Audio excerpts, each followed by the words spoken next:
Welcome to Invest in Yourself, the Digital Entrepreneur Podcast. Join the podcast mogul Phil Better as he interviews successful entrepreneurs that make their living in the digital world. Now, let's join your host, Phil Better, and his special guest today on Invest in Yourself, the Digital Entrepreneur Podcast. Ladies and gentlemen, welcome back to Invest in Yourself, the Digital Entrepreneur Podcast. Brought to you, as always, by myself, the podcast mogul Phil Better. Today, our guest is a SaaS founder and business consultant specializing in operations and process optimization. With over 8 years of experience in e-commerce and various challenges, including running a fulfillment center in China and launching our own software, TrackMage. TrackMage allows e-commerce stores to increase their sales by 5 to 10% by simplifying the customer experience. With the platform, customers can track their products and the system handles upsells automatically following up for reviews. So ladies and gentlemen, please put your hands together for Irina, I'm going to mess this up, but Poddubnaia to the show. I got it right. She's giving me the thumbs up. It was relative. We had this conversation before. She said that even Google messes it up and finds it somehow when you just use ask them a call. So Irina, thank you so much for being on the show. Yeah, thank you for having me here, Phil. And you nailed it. Like the surname is a tongue twister, so I understand. That's why I usually sign my emails with just like Irina P and dot. That's it. P. Just to save people. And then all of a sudden they get this call from it and they see this long last name. They're like, who is this? I don't know this person. Yeah, possibly. But Irina, first of all, thank you for being on the show. I gave you this nice little intro, but it doesn't really tell us anything about you.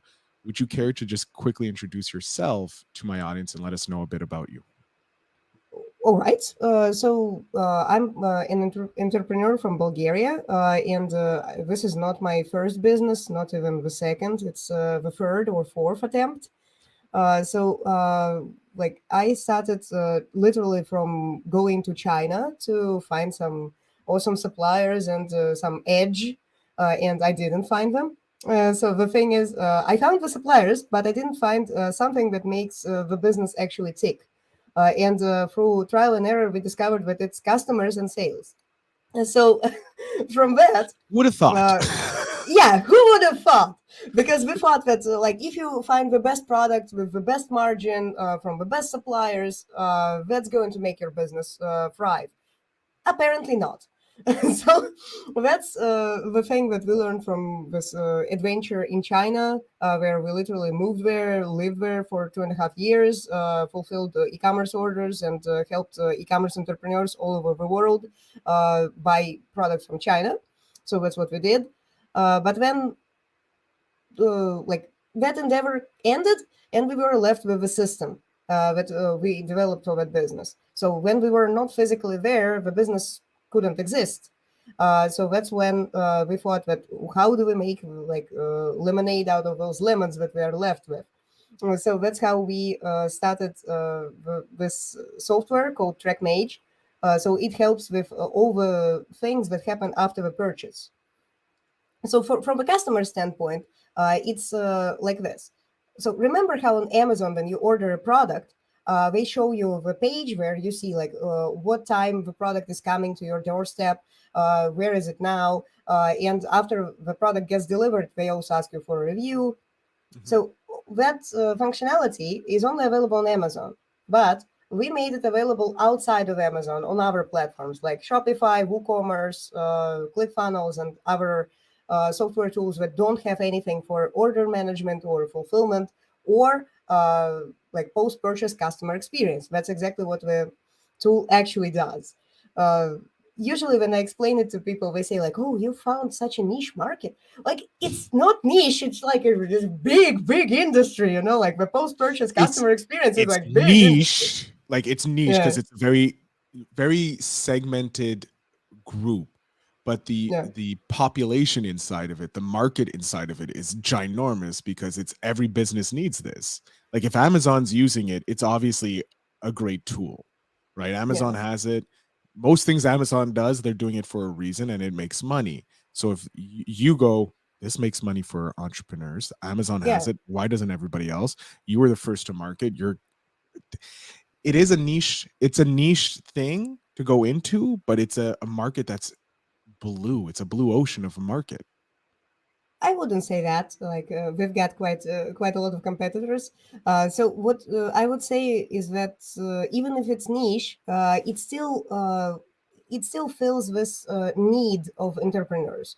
So every e-commerce business, whenever they are starting, they are dealing with the same challenges that we dealt with in China, for example. When we were ordering the goods, when we had to keep track of all the shipments, we had to keep track of all the suppliers. We needed to make sure that everything gets delivered on time, that the customers are happy, and that basically everything clicks in the business. So we thought that it will be beneficial to provide this functionality to everyone who is starting their business, or they are already running their business and they want to optimize their processes. So that's how it got started. So, but the thing is, your question, the initial one, was about the 9 to 5 and like how I Yeah, like transitioned. what made you transition into the like deciding, hey, let's uproot our lives in Bulgaria or wherever you were living Yeah, to go over to China, which I'm yeah. going to say is probably a giant culture shock. Um, not knowing much about Bulgaria, but knowing a little bit about China and how they don't speak Bulgarian. Yeah. Yeah, It they don't speak English either, but so like only like a exactly. So I'm very like, small bit of population actually speaks English, so that we can converse and solve problems. So like with this movement to China, I believe it was just this, I don't know, call for adventure, because at some point in my life, like it was just mundane, routine work, just like going to the office, catering to the like whimsical boss, and then just making sure that I stay on the payroll. That was the life, and I felt trapped. I felt like it wasn't something that I really would feel proud of if I told like, okay, for the last 10 years, that's what I did. I was selling frozen berries in bulk. Like great, like for like I'm the best seller, like the best salesperson for frozen berries. That didn't resonate with my like life mission or something. So it's a very niche life mission to be the best frozen berry sales, and obviously kudos to anybody whose dream is that, but I can understand that not being everyone's dream. right. So at that point, and I was feeling that I needed something where I could shine, something where I could express myself. And for some reason, I thought that it could be through starting my own big company. I thought that I'm going to create something like a competitor to AliExpress, which was like a very underestimated project, I believe, because we thought that it's going to be easy. Well, we did make money. We did understand how all the processes work, but then again, it wasn't quite what we expected. And at that point in time, we didn't know a lot about marketing. We didn't know about anything about venture funding. We didn't know like literally anything besides the thing that we can move to China and figure it out on the spot. That's Mhm. what we need. Right. Okay. So, Go ahead. so Sorry. well, I wouldn't say that I have anything specifically to add. It's just that sometimes it just takes that leap of faith to start the entrepreneurial journey, and you don't have to go to China to start that. You just you need to research. You need to understand who is resonate, like what kind of customer do you want to serve, because the thing that we didn't understand is that the customer is the king in that business and in any business in like on planet earth, I believe, because without customers the business doesn't exist. And if we choose the customers wisely, and life becomes this joyous with Celebration. serious endeavor, yeah, where you just like you do what you love. But if we choose customers unwisely, like again, I think there was this saying like never work with morons or something like that, like never work with a-holes. If But that's not a saying, it is now. yeah, That's yeah, going to be the yeah, tagline of this episode. Don't work with morons. right. So the thing is, if you choose customers that are draining you and you don't really enjoy working with, that's going to spoil the business. And sometimes, even in established businesses, you could still find those like 20%, like 80%, where like the 80% of customers are normal. And then you have those like 20% of outliers. If you just fire those customers, you will be better off. So it's just that thing that you could do if you want to optimize the business and optimize your life, because after those customers are gone, you will be at peace finally. I love you're reiterating something from a previous podcast. Like one of my guests said that one of the benefits of having your own business or being a digital entrepreneur is you can fire your clients versus being fired. Because when you're working for a company, you're at the mercy of the company. If you mess up, you can get fired. However, when you're working with clients, if they annoy you, you can fire them. And Yeah. you have a happier life. Like you said, like you get rid of that 20% that's giving you issues.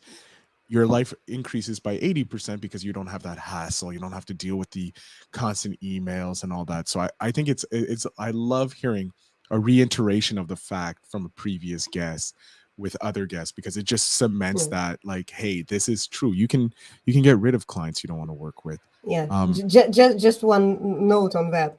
Still fulfill all your obligations for the customer. Like, don't just fire them. Like, okay, I took your money, but I didn't do what you wanted, and then I'm just firing you. Like, that's scam. Like, don't do that. Like, please. Either please. refund them the money that they refund them, or finalize the contract and then don't hire them again. Yeah, that because again, people could misunderstand. So like, oh yeah, I'm so good.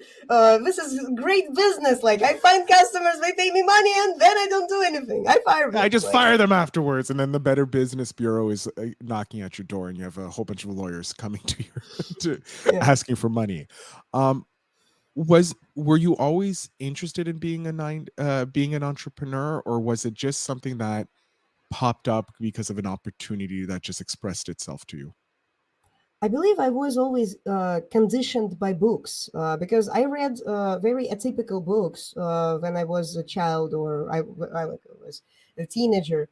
Because the thing is, like, I was reading about NLP, I was reading about sales, I was reading about all those corporate meetings, and like I cannot pinpoint specific books, but still, I was always interested in business, even though it almost sounded like a fairy tale. Like, I was like, oh, there was this speaker who is traveling between between countries and cities, and he has business meetings. Like, wow, this sounds like a fairy tale. To some people, it's just like business as usual. Like, they do it and they don't really enjoy it because it's draining, because we have to just travel a lot. Yeah, with remote first environment, we don't have to do that anymore. But some people still do because they like it. So. Not gonna lie, I do enjoy travel and getting to see the world, and thankfully, after the events of 2020, slowly opening up, and it's a little safer to travel, so I am looking for that. But I understand the how when you're younger or you're not part of that world, you don't understand that world, and you start reading about it. It does sound like a fairy tale because it's coming from books, and we know books usually hold those fairy tales, so it creates the world that we want to have. Was there a spark that caused you to move to China to start your entrepreneurial journey, or was it just luck just opened up? Like, something was like, hey, we have this opportunity, let's go, and it was like, yes, let's go. I think I should blame social media for that, because at that point, yes, because at that point, all the gurus on the internet, they were preaching working with China, launching landing pages, and just like selling Chinese products as the next big thing. Kind of like they were preaching NFTs not long time ago, and then like AI. What is the next fad? Like, I just don't know what is coming. But again, all those like web3 experts are currently turning into AI experts, because like that's what they should be talking about. But at that point, when I was looking, I was just picking up that message that we should work with China, and we took it one step further. We moved to China. So we shouldn't have done that, I think.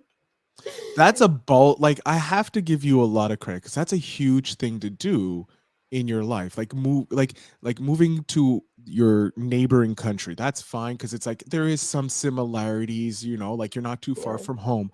But you move across the world Yes. to be like, hey, let's try something. Like that is putting all your eggs in one basket, trusting in yourself, trusting in your partner that you Yeah. guys can do that. The That takes original idea was to do that travel living thing, where we travel and but we kind of screwed up the entire idea because we moved to China and we never traveled to any other country. Like after that, like it's just like China, then back to Bulgaria. That's it. Like travel the living nomadic didn't life was work a for short us. Like trip for you guys. yes, Um, just in terms of the so timeline, it was like prolonged, short. yeah, it was a prolonged short trip. Yep. So after the somewhat success you had in China, you moved back to Bulgaria, and was that when you started having the idea for TrackMage? After our first business collapsed, we didn't want to start another business. We just wanted to work. And for the next 4 years or so, we just diligently worked every day. That was before COVID. That was before anything remote was mainstream.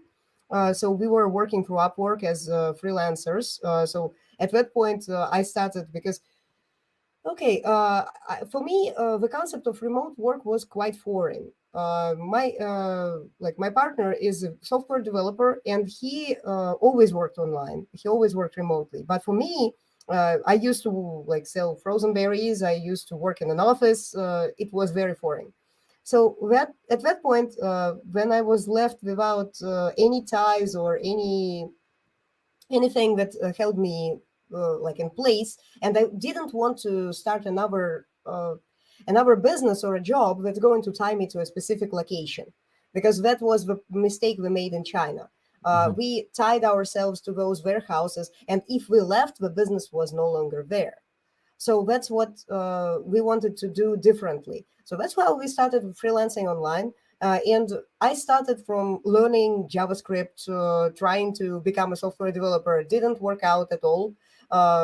Because it literally looked like this. I went to Upwork and I started scrolling through the job postings. At first, I was saying like, okay, project management, that's easy. Like, yeah, let's just keep scrolling. Like, oh, JavaScript, yeah, I need to learn JavaScript. And I just tried to break my brain a little bit. And after that, it just turned out that it was much easier for me to just do what I was able to do. I started from $15 per hour. Actually, no. Wait a second. My husband started from $15 per hour, and he worked as a software developer. And he said, like, yeah, this is the limit. Nah, okay. Wait. Yeah. I said, like, okay, no matter what, I'm starting from 25. And I found a job. Like first one was a fixed price. I set up a WordPress website with the help of the software developer next door. Like, but It like, happens. I'll just here, honey, do this for me. I need you to yeah. fix this for me. Thank you. Okay, here. That was Yeah, I the got start 25 of bucks. this Here's your project 15 bucks. manager. Yeah, like, that was the start, the beginning. Yeah. So after that endeavor, and it was quite draining project because it's literally like they paid $300 for a website, and I had to do everything. I didn't know how underpriced that offering was at that point. Like it was literally like for nothing. And I spent maybe 2 months creating that website from like learning everything in the process. That was the first try. But after that, I found another job and another job and another job. And my rate went something like this. Like I started from 25, then I went to 45, then I went to 95, and then I went to 125. Just because I told myself, so like every time I'm going to find the next contract, it needs to be more expensive than the previous one. And that's how I started. And for the next 4 years, we were just we were we were not ready to start another business, because after the first failure and after the first disenchantment in our abilities to make something that works, we wanted to just work at the job, earn a salary, and that was it. But at some point in May 2018, I remember the date just because it's somewhere on my LinkedIn profile. So yes, so on May 2018, we thought that like, great, but how about we start a software as a service? And we were mulling over this idea to start it, and we did. We started.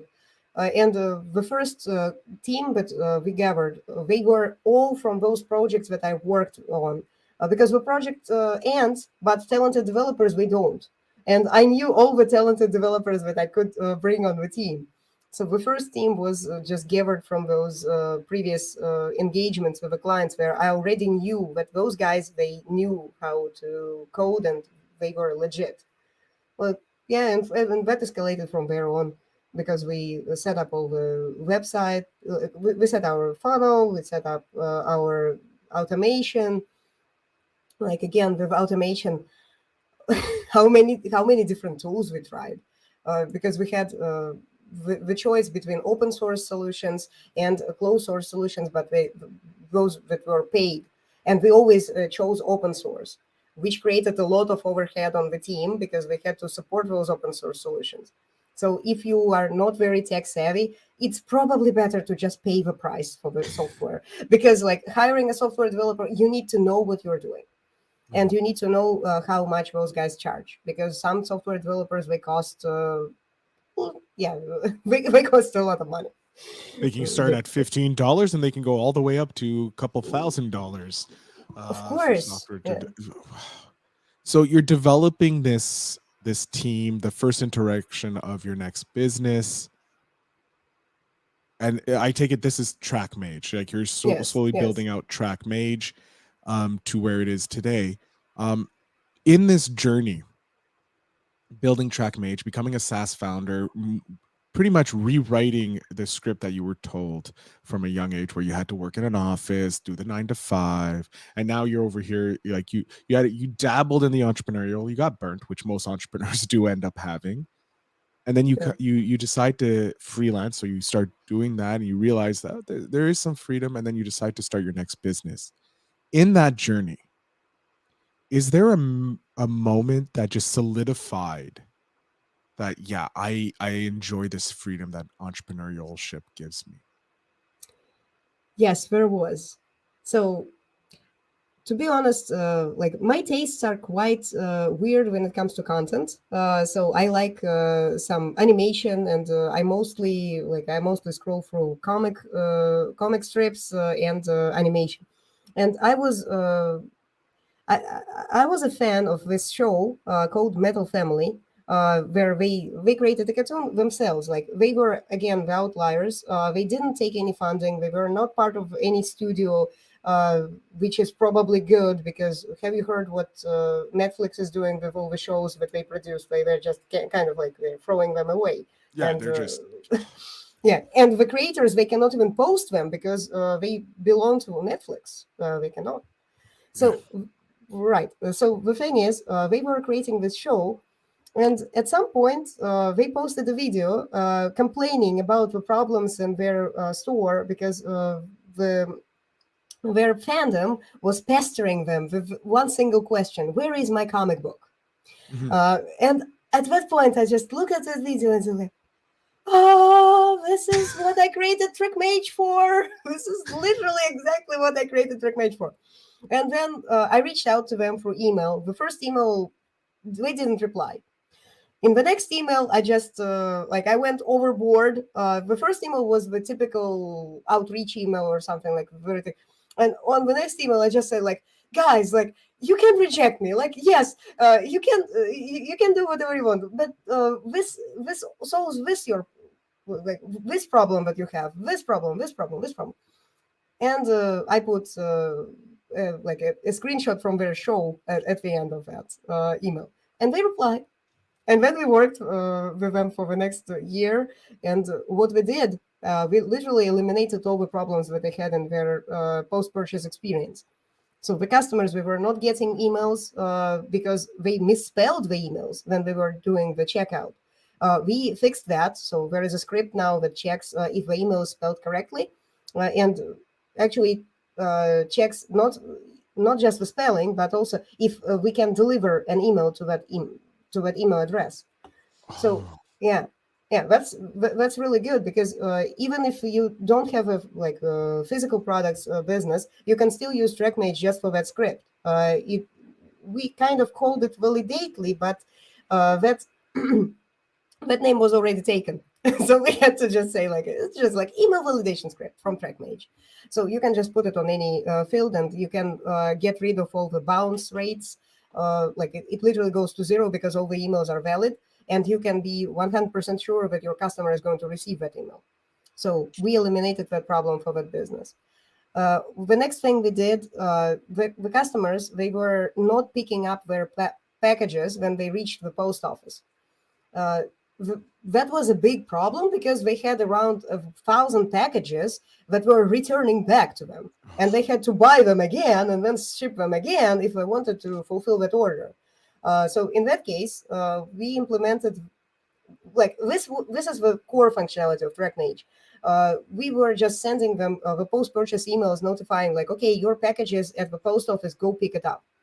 And that eliminated the problem of thousands of packages coming back. And current rolling average is 45 packages that are currently at the pickup point. And then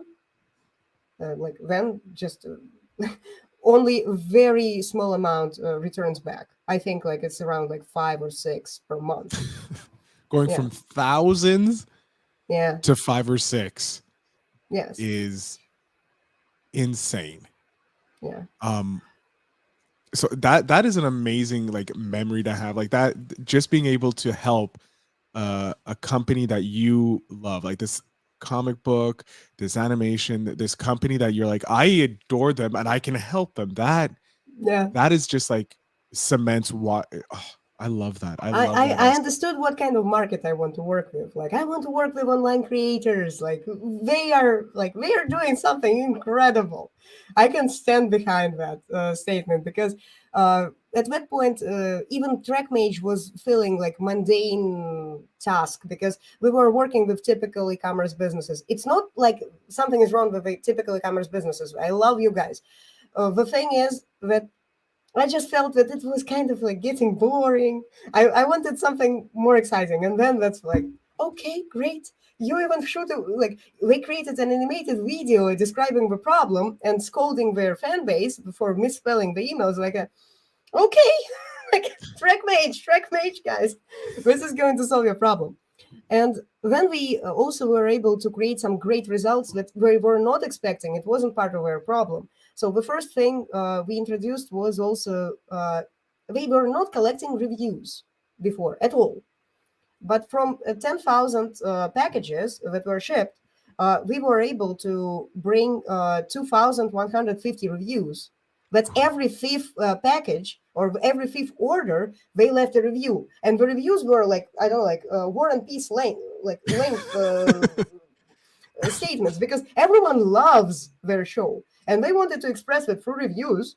And that's what currently they have. And those are the best testimonials, best type of yes. reviews. Those long reviews, positive long reviews, people are going to spend time, because those 2 short sentences that, oh, this was great. It's okay, yeah, obviously it's great, but why?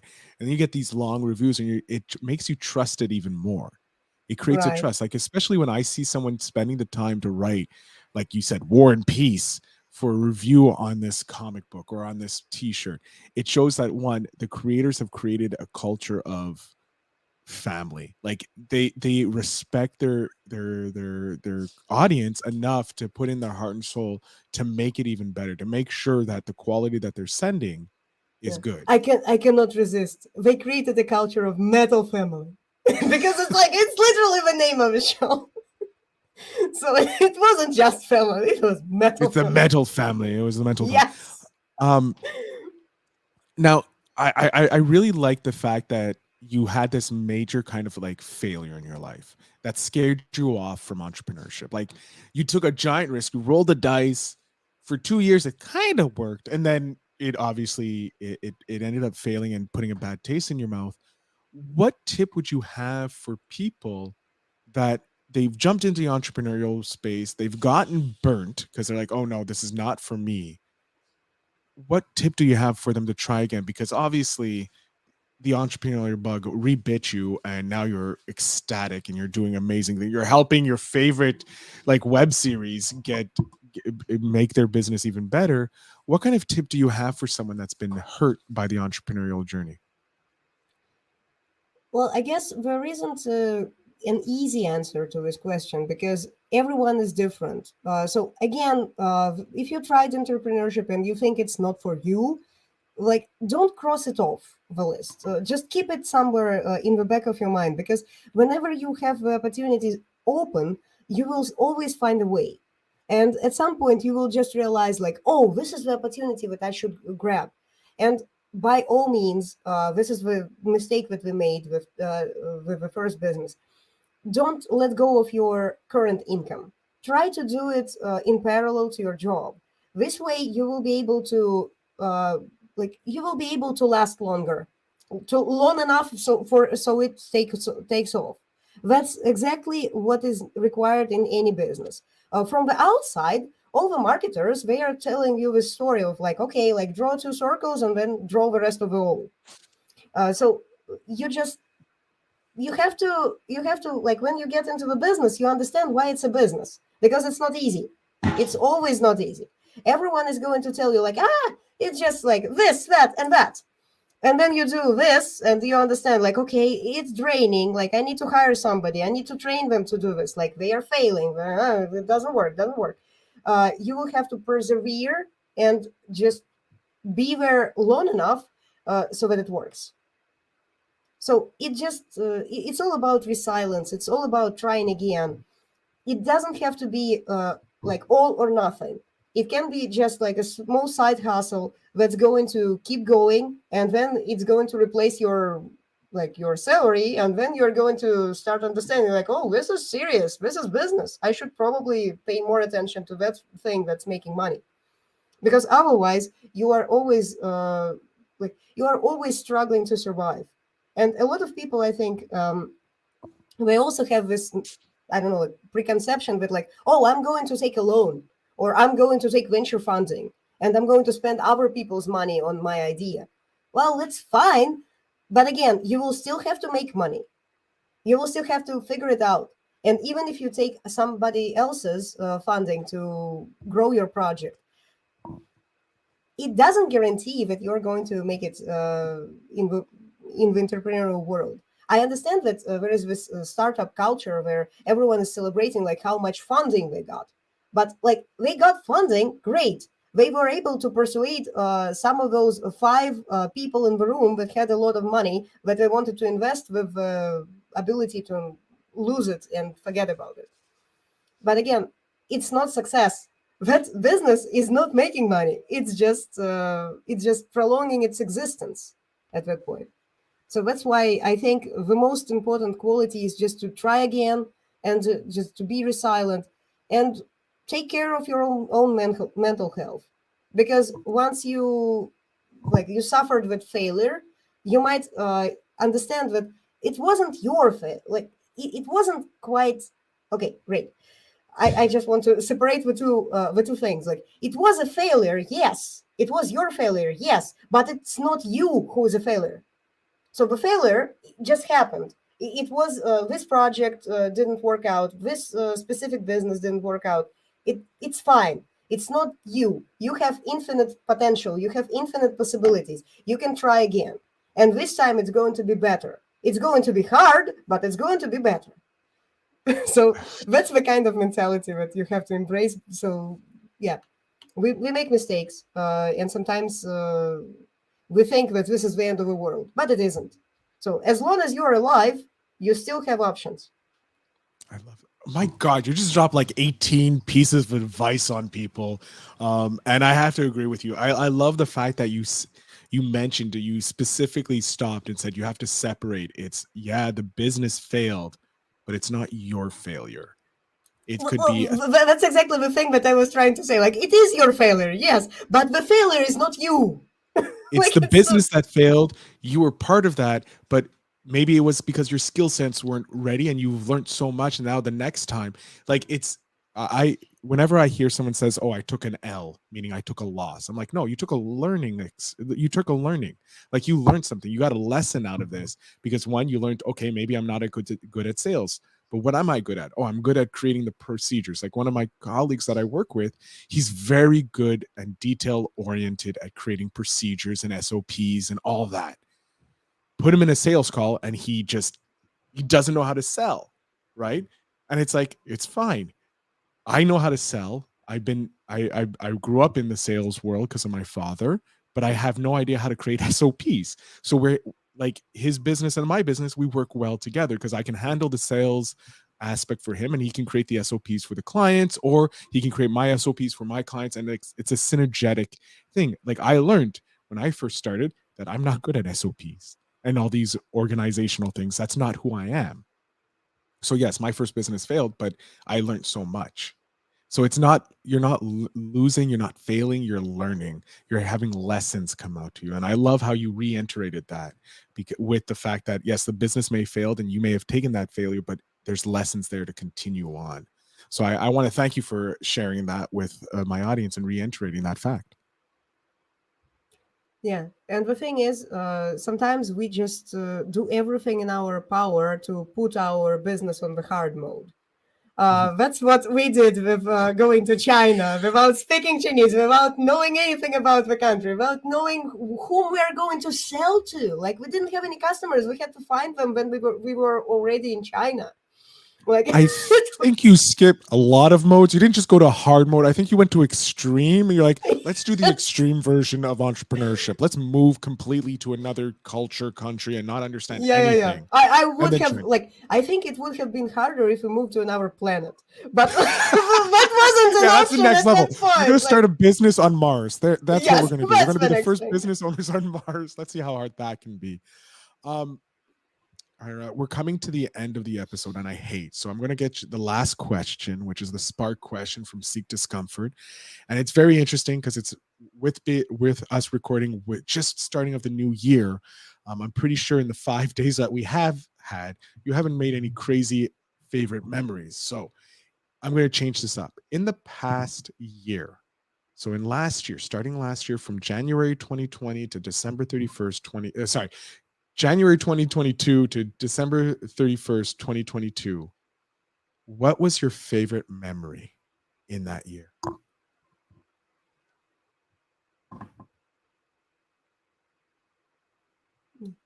With random questions, like, it's always challenging to come up with something on the spot.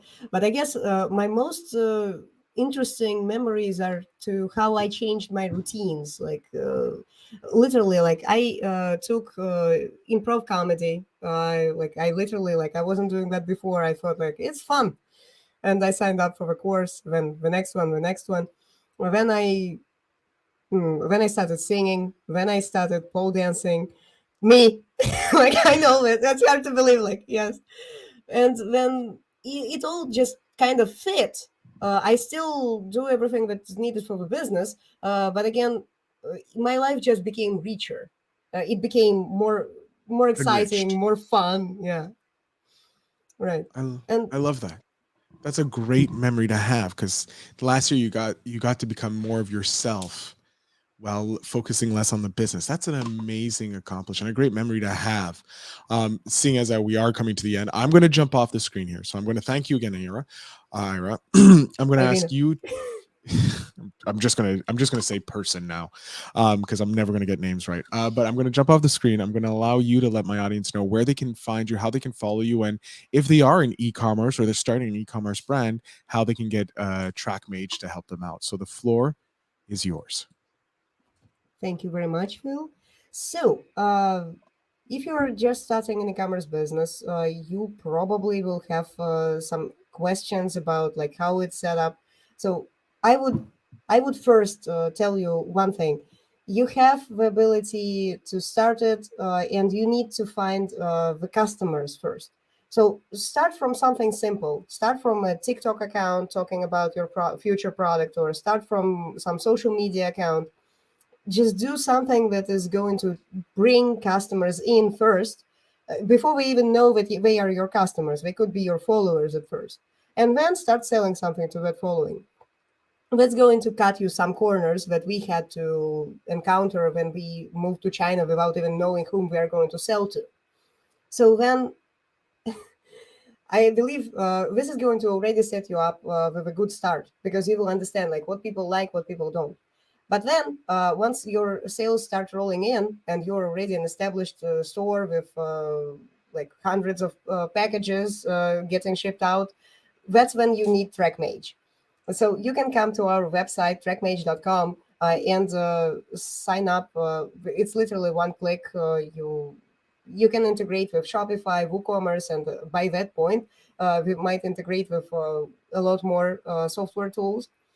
And that's how you get started with TrackMage.